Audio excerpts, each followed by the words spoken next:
Hello friend, कैसे हैं आप लोग। मुझे पूरा उम्मीद है कि आप लोग अच्छे होंगे, स्वस्थ होंगे। आइए आपका वेलकम अपने YouTube channel Bihari math for you में। जैसा कि मैं आपके सामने फिर से पूरी एनर्जी, विश्वास और ईमानदारी से अपनी नेक्स्ट क्लास की ओर उपस्थित हुआ हूं।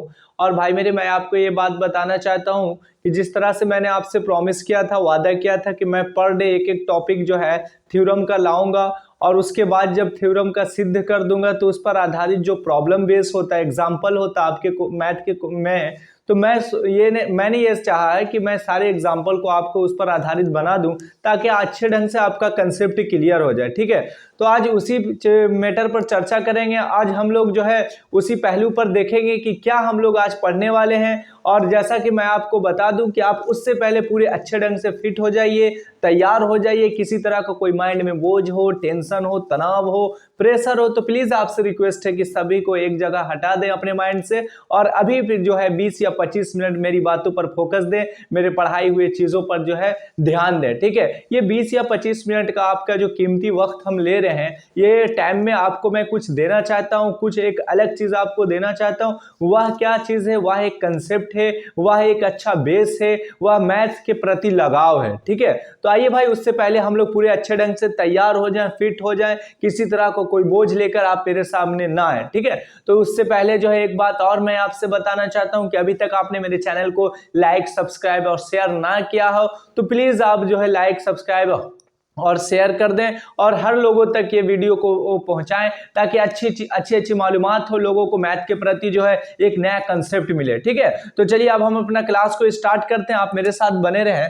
भाई मेरे, आज के क्लास में हम लोग क्या देखेंगे कि जिस तरह से कल के क्लास में हम लोगों ने थ्योरम पढ़ा था, थेल्स प्रमेय पर आधारित प्रॉब्लम पढ़ा था और उसके बाद जो है थेल्स प्रमेय के विलोम को जाना था, उसके कंसेप्ट से जो जो क्वेश्चन मिला मैंने सारे क्वेश्चन को डील कराया था। ठीक है, फिर कुछ क्वेश्चन, एक दो पॉइंट क्वेश्चन का रह गया थेल्स प्रमेय पर आधारित एग्जांपल। मैं कोशिश करूंगा कि एक आध वीडियो 10 या 15 मिनट का बनाकर आपके सामने वो भी रख दूं कि ताकि पूरी तरह से आपका कंसेप्ट क्लियर हो जाए।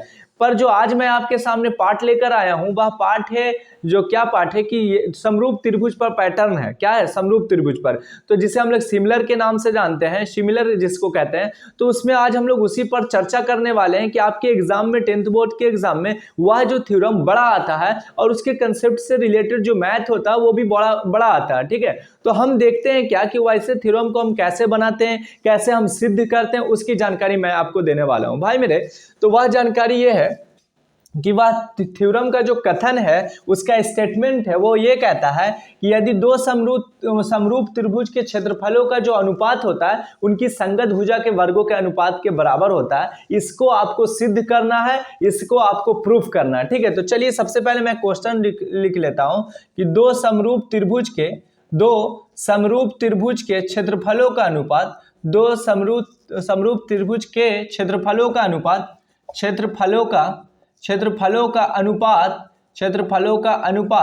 उनकी संगत भुजा के अनुपात के वर्ग के बराबर होता है। उनकी संगत भुजा के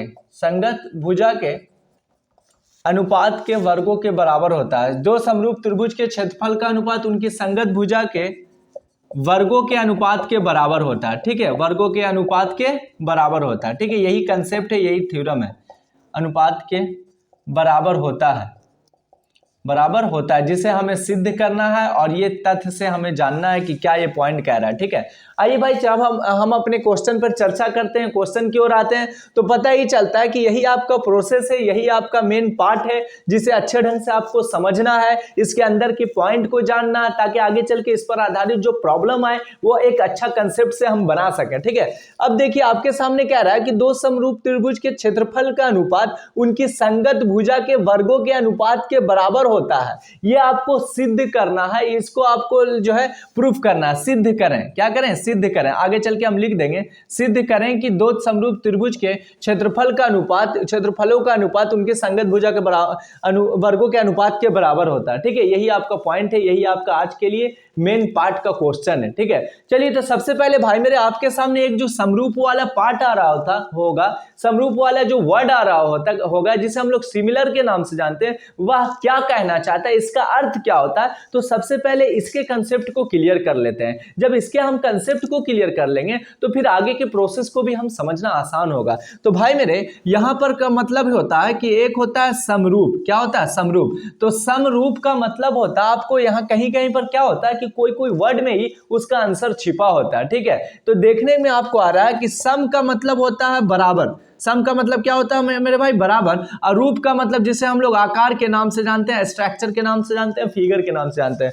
तो सम का रूप का मतलब हुआ कि जो आकार में बराबर हो उसको हम लोग समरूप कहते हैं। और यह जो समरूप होता है क्या, जैसे एज एग्जांपल के तौर पर मान लिया ये ट्रायंगल है, ये भी एक ट्रायंगल है, तो इसका आकार दोनों इक्वल है, तो ये आपस में क्या हो गया? समरूप हो गया। ये आपस में क्या हो गया? समरूप हो गया। ये पार्ट को मैं इसलिए चर्चा कर देना चाहता हूं कि ये पार्ट को समझिए तब इस पार्ट को आप बना पाओगे, ये पार्ट को सिद्ध करना आसान होगा। बशर्ते अगर इसको नहीं समझते हैं आप तो फिर आपके लिए थोड़ा मुश्किल होगा। इसलिए मैं ये पार्ट को सोच रहा हूं, मैं ये वर्ड को सोच रहा हूं कि बिल्कुल आपके माइंड में फिट कर दूं। तो चलिए आइए हम समझते हैं कि भाई मेरे ये समरूप का मतलब कि समान आकार जो दोनों में पाया जाए। तो भाई मेरे यहां पर आप देखो ये दोनों में आकार है, और समरूप का जो साइन होता है इस तरह से होता है, जिसे हम लोग समरूप के साइन से इसका सिंबल होता है, जिसे संकेत कहते हैं। ठीक है, अब वहीं पर एक वर्ड आता है, आगे चल के आप देखेंगे कि सर्वाग्र सम। क्या आता है? सर्वाग्र आता है। तो सर्वाग्र सम का मतलब भाई मेरे कि सभी अंग से बराबर, सभी अंग समान हो, उसको हम लोग सर्वाग्र सम कहते हैं। अब कहीं कहीं पर आपका क्वेश्चन आएगा कि सर्वाग्र सम और समरूप में डिफरेंट होता है। सर्वाग्र सम और समरूप में क्या होता है? डिफरेंट होता है। डिफरेंट क्या होता है? समरूप कहता है कि मेरा रूप समान हो, मेरा रूप क्या हो? समान हो। और सर्वाग्र सम कहता है कि मेरा पूरा अंग समान हो, मेरा पूरा अंग समान हो, मेरा पूरा बॉडी समान हो। एज एग्जांपल के तौर पर कि जैसे कहने का मतलब कि जब कोई दो त्रिभुज है, इसको सर्वाग्र सम तभी कह सकते हैं कि जब दोनों त्रिभुज को एक दूसरे के ऊपर रखा जाए तो बिल्कुल जो है अगला जो त्रिभुज का पूरा अंग को छिपा दे, यानी अगला त्रिभुज के फिगर के ऊपर ऐसा वो चिपक जाए कि समझो कि देखने में लगे एक ही त्रिभुज है। एज एग्जांपल मैं बता रहा हूं, जिस तरह से मेरा हथेली है और इस हथेली को जब हम यहां से ऐसे कर देते हैं तो पता ही चला कि पीछे वाला जो पार्ट है वो मेरा नहीं दिख रहा। तो यह इंडिकेट कर रहा है यह बात कि ये जो पार्ट है सर्वाग्र सम को बता रहा है। ये बात किसको बता रहा है? सर्वाग्र सम को बता रहा है। तो यही डिफरेंट है सर्वाग्र सम और समरूप में। और जिस तरह से सर्वाग्र सम का सिंबल हम लोग इस तरह से देते हैं, ठीक है, ये सभी अंग से बराबर होता है, उसको हम लोग सर्वाग्र सम कहते हैं। और सभी रूप में बराबर होता है, उसको हम लोग क्या कहते हैं? समरूप कहते हैं। ठीक है, एज एग्जाम्पल के तौर पर कि मान लिया भाई कि यहां पर क्या होता है कि मान लिया ये 10 सेंटीमीटर एबीसी एक त्रिभुज है, इस तरह से ये भी 10 है और ये भी 10 है, और यहां पर कुछ ऐसा आपको स्ट्रक्चर दिख गया। यहां पर एक त्रिभुज का नाम है DEF है, ये आपको क्या हो जाएगा कि ये 10 ये 10 ये 10। तो यहां पर दिखने में लग रहा है कि एक ट्रायंगल जो है वो एबीसी है जो काफी बड़ा आकृति है, एक ट्रायंगल DEF है ये छोटा आकृति है। तो इसके कंसेप्ट में हम कह सकते हैं कि दोनों का चेहरा समान है, दोनों का चेहरा क्या समान है, लेकिन आकार अलग अलग है। आकार क्या अलग? आकार दोनों का रूप जो है बिल्कुल समान है, लेकिन इसका जो साइज है वो बिल्कुल जो है क्या कहते हैं, कह सकते हैं हम कि यहां पर एक छोटा फिगर में बना रखे हैं और यहां पर एक क्या होते हैं, बड़ा फिगर में बना रखे हैं। तो इसके कंसेप्ट में हम कह सकते हैं ये दोनों त्रिभुज आपस में समरूप है, लेकिन सर्वाग्र सम नहीं है। क्योंकि सर्वाग्र सम इसलिए नहीं है कि जब ये बड़ा वाले त्रिभुज पर जब हम छोटा वाला त्रिभुज रखेंगे तो ये पूरी तरह से ढक नहीं पाएगी, ये पूरी अंग को इसके बराबर नहीं होगा। तो यह कंसेप्ट सर्वाग्र सम को फॉलो नहीं करता है, लेकिन समरूप को फॉलो करता है। यानी कहने का मतलब जिसका गुण एक हो, जिसका रूप एक हो, तो हम लोग समरूप के नाम से जानते हैं। ठीक है, मुझे उम्मीद है कि समरूप का कंसेप्ट, सिमिलर का कंसेप्ट आपको पूरे अच्छे ढंग से समझ में आया होगा। अब हम लोग चलते हैं क्वेश्चन को सिद्ध करने की ओर। अब हम लोग क्या जाते हैं, क्वेश्चन को सिद्ध करने जा रहे हैं कि ये क्वेश्चन क्या कहता था, उसको हम लोग समझने जा रहे हैं। ठीक है, आप मेरे साथ बने रहें, देखें हम आपको काफी अच्छे वे में ये थ्योरम को बता दूंगा और इस पर आधारित जो प्रॉब्लम अगले क्लास में आएगा उसे भी मैं इंड कर दूंगा। भाई मेरे आपके सामने जो क्वेश्चन आया वह क्वेश्चन कह रहा है कि दो समरूप त्रिभुज के क्षेत्रफलों का अनुपात, अनुपात का मतलब बटा, क्षेत्रफल का मतलब एरिया, उनकी संगत भुजा के वर्गों के अनुपात के बराबर होता है। संगत भुजा का मतलब क्या होगा, देखो ये मेरे भाई, जिस तरह से ये हो गया और जिस तरह से ये हो गया, ये DEF हो गया और ये हो गया ABC हो गया। ठीक ठीक है। तो संगत भुजा का मतलब ए बी इसके सामने का है, वो ए बी के सामने डी और बी सी के सामने ई एफ और ए सी के सामने डी एफ होता है, इसको संगत भुजा कहते हैं, यानी पड़ोस वाला भुजा। इसके सामने जस्ट ये वाला, इसके सामने ये वाला, इसके सामने ये वाला। इतनी बात तो समझ में आ गया। तो वही हम लोग अब फिगर बनाते हैं। अब इसको हम लोग सिद्ध करने की ओर चलते हैं कि दो समरूप त्रिभुज के क्षेत्रफल का अनुपात क्या है, दो समरूप। इस तरह से जो है ये त्रिभुज ऑलरेडी पहले चर्चा कर दिया कि हम समरूप हैं। और एक बात और मैं बता दूं भाई कि जब कोई त्रिभुज जब समरूप होता है तो वहां पर क्या कंसेप्ट होता है कि उसका सभी भुजा जो होता है ना, सभी भुजा यहाँ पर सभी, वहां पर उसका सभी कोण बराबर होता है और वहां पर सभी भुजा बराबर होता है। ये कंसेप्ट होता है समरूप होने के बाद। तो यहाँ पर देख रहे हैं एक त्रिभुज हमने ए बी सी दिया, एक नाम दिया, और एक त्रिभुज मेरे भाई दिया क्या है, हमने डी एफ दिया। क्या दिया, डी ई एफ दिया। इतनी बात तो आप समझ गए होंगे। तो यहां पर क्या है, ये दोनों त्रिभुज क्या आपस में समरूप है। तो हम लिख देंगे कि दिया है, अब थ्योरम को हम लोग सिद्ध करने की ओर जा रहे हैं। दिया है कि क्या दिया है, त्रिभुज ए बी सी एबीसी समरूप जो है, त्रिभुज एबीसी समरूप त्रिभुज डीईएफ।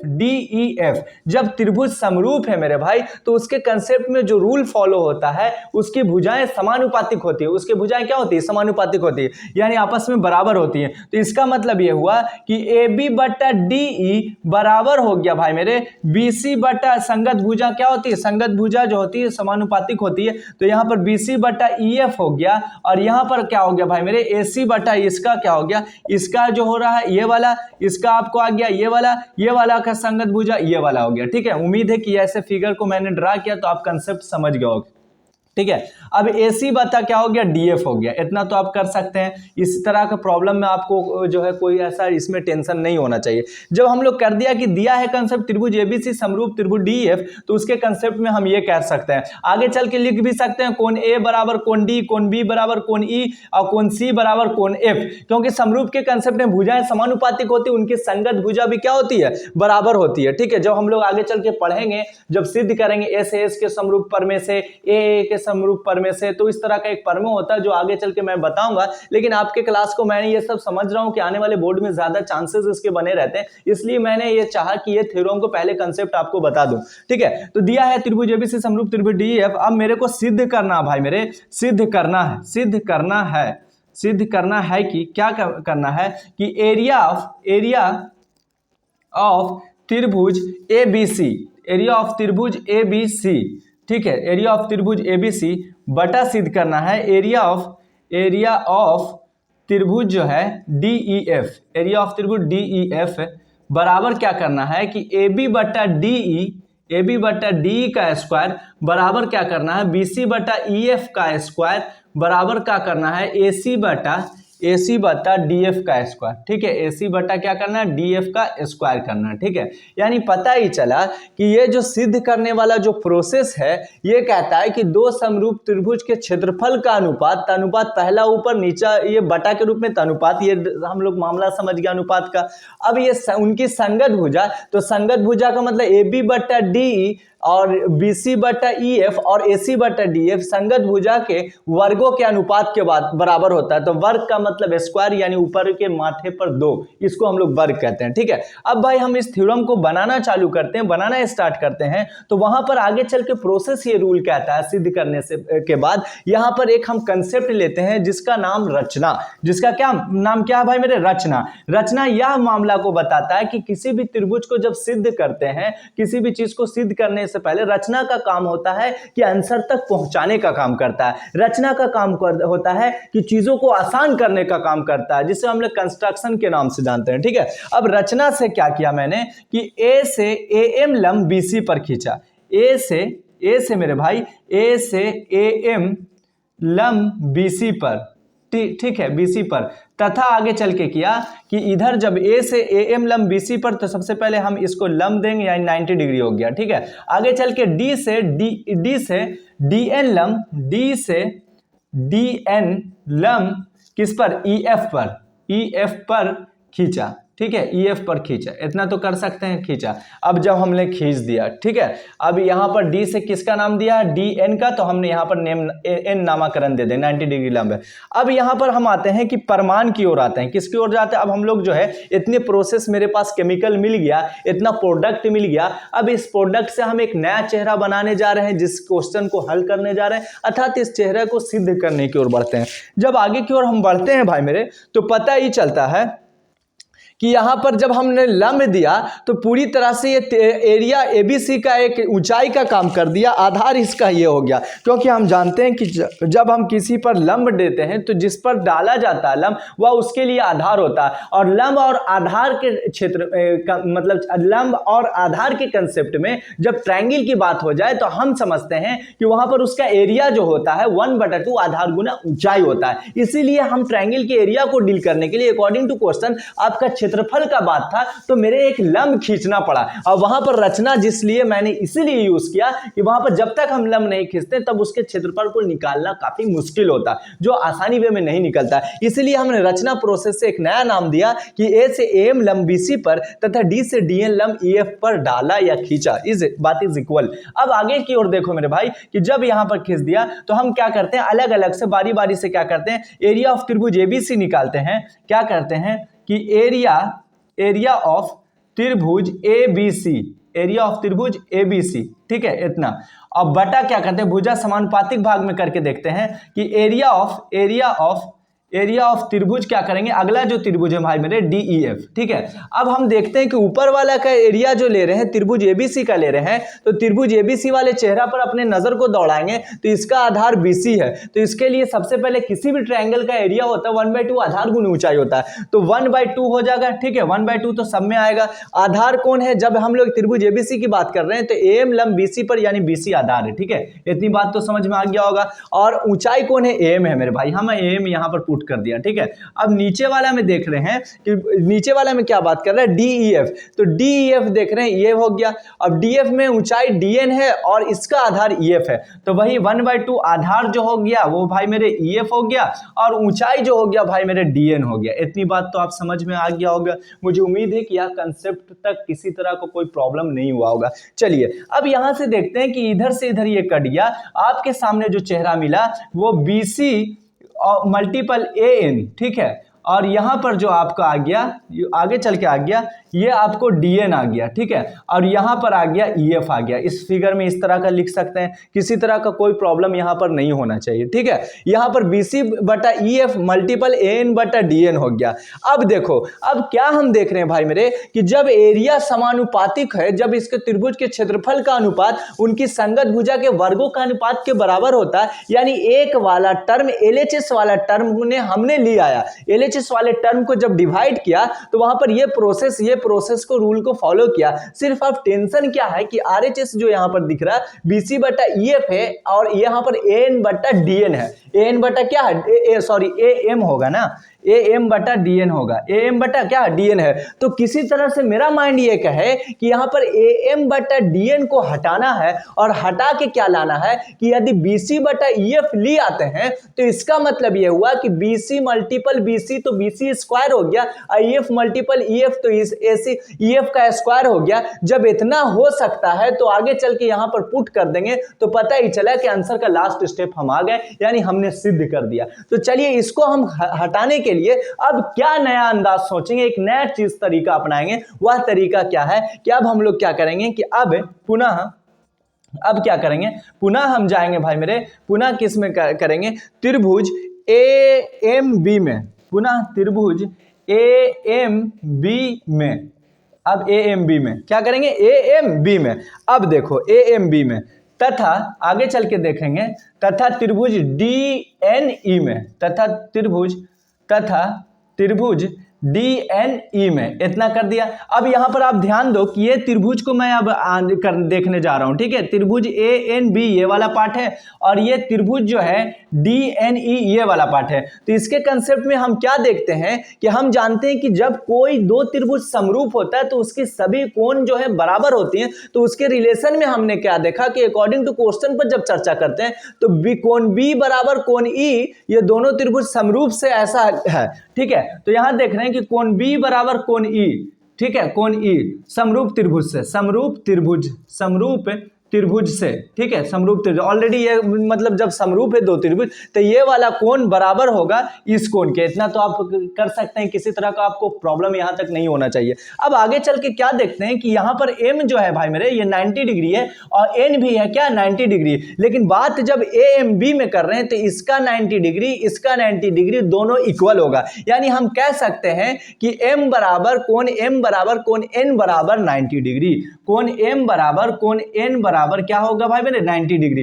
तो 90 डिग्री से, ठीक है, जब कोई भी त्रिभुज में, अब यहां पर देखो कि ये दोनों 90 डिग्री से ये बराबर हुआ और कोण बी कोण ई ऑलरेडी पहले से समरूप त्रिभुज में चर्चा था तो बराबर हो गया। तो उसके कंसेप्ट में जब आप लोग समरूप त्रिभुज को पढ़ोगे काफी अच्छे ढंग से तो वहां पर क्या होता है कि जब किसी भी दो त्रिभुज का दो कोण बराबर होता है तो उसके कंसेप्ट में क्या होता है कि वहां पर दोनों त्रिभुज समरूप हो जाता है। दोनों त्रिभुज क्या हो जाता है, समरूप हो जाता है, क्योंकि ऑलरेडी त्रिभुज एबीसी समरूप था, त्रिभुज डीएफ, ना कि त्रिभुज एएमबी समरूप था और ना ही त्रिभुज डीएनई समरूप था, ये अलग त्रिभुज था। तो मैंने इसको समरूप करने के लिए समरूप के रूल को फॉलो किया। समरूप का रूल कहता है कि किसी भी त्रिभुज में जब दो कोण बराबर हो तो वह त्रिभुज समरूप होगा। जो आपके सामने देखा कि यह कोण 90 डिग्री बराबर, कोण बी बराबर, कोण ई बराबर। अब हम कह सकते हैं, क्या कह सकते हैं कि त्रिभुज AMB समरूप मेरे भाई त्रिभुज DNE, त्रिभुज DNE है। जब समरूप है तो समरूप के सेंस में इनकी जो भुजाएं होंगी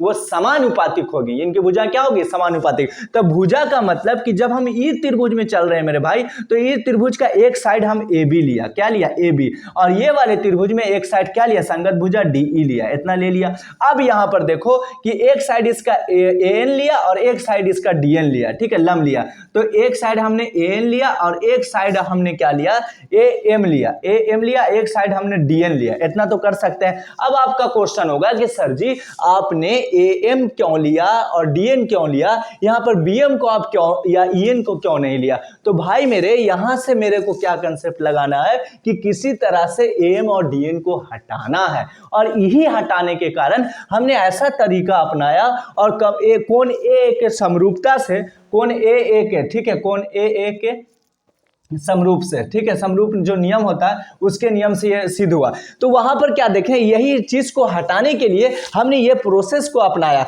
अब यहां पर देख रहे हैं भाई मेरे कि AB बटा DE बराबर AM बटा DN, AM बटा क्या, DN। अब हम देख रहे हैं कि AB बटा DE ऑलरेडी पहले चर्चा था जब त्रिभुज समरूप था, तो वहां पर AB बटा DE के बराबर हम लिख सकते हैं कि BC बटा EF बराबर क्या लिख सकते हैं भाई मेरे, AM बटा क्या लिख सकते हैं, DN लिख सकते हैं, क्योंकि ऑलरेडी ये सब तीनों एक दूसरे के संगत भुजाएं समानुपातिक है और बराबर है। तो उसके कंसेप्ट में इतना बराबर हम इतना लिख सकते हैं। मुझे उम्मीद है कि यहां तक प्रोसेस में आपको कोई टेंशन नहीं होगा। भाई मेरे जब BC बराबर EF लिख सकते हैं, इसको हम कुछ पल के लिए क्या मान लिया, यहां पर 1 मान लिया, इक्वेशन क्या मान लिया, 1 मान लिया। अब हम लिख देंगे कि AM बटा DN का मान इक्वेशन फर्स्ट में रखने पर, अब क्या लिखेंगे, AM बटा DN का मान, AM बटा DN का मान जो है समीकरण फर्स्ट में रखने पर, समीकरण फर्स्ट में रखने पर, ठीक है। अब देखो समीकरण फर्स्ट रखते हैं तो इसका एरिया क्या दिया हुआ है,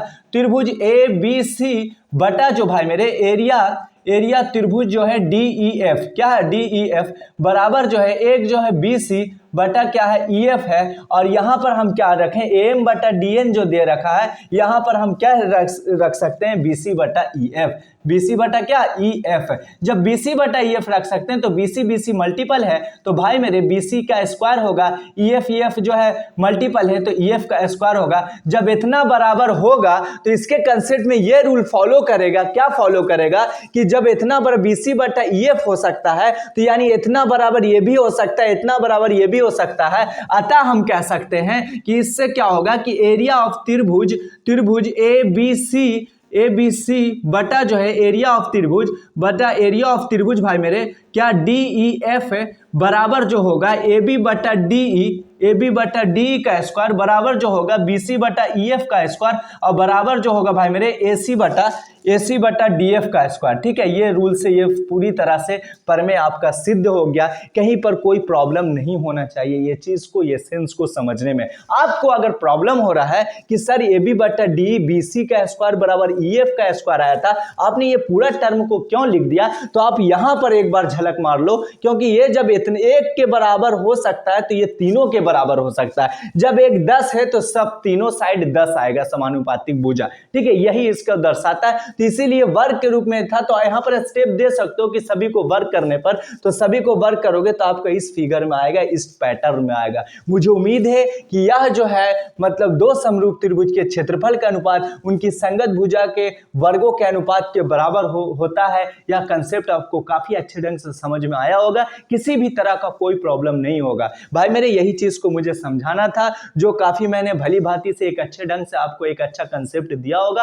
आप इसको काफी अच्छे तरीके से 2 या 3 बार प्रैक्टिस कर लोगे तो यहां पर इसके अंदर जितनी भी डॉट आपके आएगा वो सारा डॉट्स आप क्लियर हो जाएगा, खुद ब खुद आप समझ जाओगे कि ऐसे सिचुएशन को क्यों किया जाता है। मैंने काफी अच्छे वे में इसे आपको समझाया है। ठीक है, आज के क्लास के लिए बाय। फिर हम लोग कल जो आएंगे इसी पर आधारित जितना प्रॉब्लम है समरूप त्रिभुज के क्षेत्रफल के वर्गों के अनुपात के बराबर पर, तो मैं वो प्रॉब्लम लेकर आऊंगा और आप उस प्रॉब्लम को सॉल्व करोगे। या ऐसे प्रॉब्लम एग्जाम में आने के ज्यादा चांसेस बने होते हैं, या क्वेश्चन आपके एग्जाम के लिए 5 नंबर का जो है बिल्कुल जो है ये हकदार होता है। इसीलिए आपसे रिक्वेस्ट है 3 या 4 बार इसका प्रैक्टिस कर लें, अच्छे से माइंड में रखें, इस सारे कंसेप्ट को आप अपने माइंड में रख लें। ठीक है, आज के क्लास के लिए बाय। और अगर मेरा पढ़ाने का अंदाज अच्छा लगा हो तो भाई मेरे एक तो लाइक बनता, एक सब्सक्राइब बनता और शेयर भी बनता, और साथ ही साथ आप कमेंट करके मुझे जरूर बताना। आपके कमेंट से मेरे बहुत खुशी होती है। ठीक है, आज की क्लास के लिए बाय।